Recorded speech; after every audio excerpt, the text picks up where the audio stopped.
अमृताताई, मी तुम्हाला मगाशीच स्पष्ट भाषेत सांगितलं ना की चावी मिळणार नाहीये म्हणून, पण तरी तुम्ही परत आलात तर आता आई साहेब पण समोरच आहेत, मग त्यांच्या समोर पुन्हा एकदा सांगते, तुम्ही आणि त्या ओवीने या घरातला सगळ्यात मोठा गुन्हा केलाय। आईंनी ज्या सावलीची एकही मला काही ऐकून घ्यायचं नाही, मला चावी हवी आहे, मला चावी दे। नाही मिळणार मोनिका, मला चावी हवी आहे।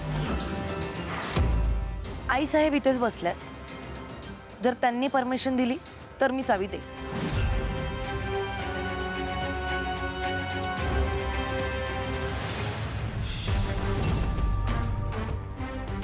आई, मोनिकाला प्लीज सांगा मला चावी द्यायला। मोनिका, अमृताला चावी दे।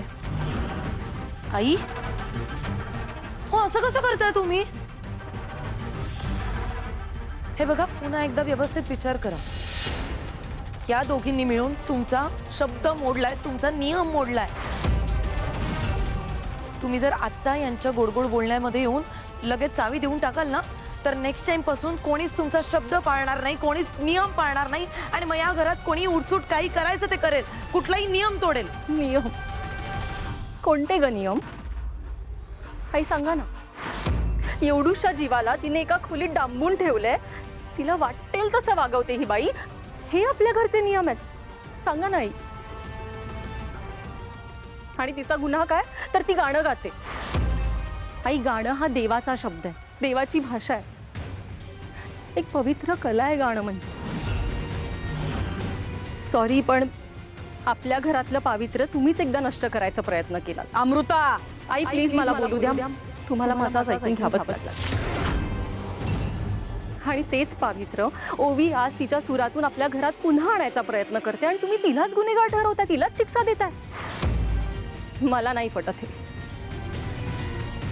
आई, मोनिकाला सांगा मला चावी द्या।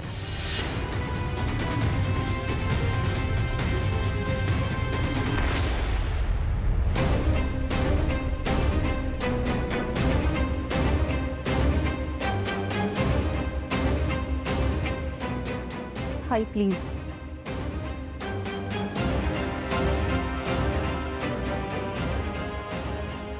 मोनिका, चावी दे। मिळणार नाही। मोनिका, चावी दे म्हणलं ना, मिळणार नाही। मला चावी हवी आहे। मला लहानपणी शिकवायला जायचं नाही। अमृता,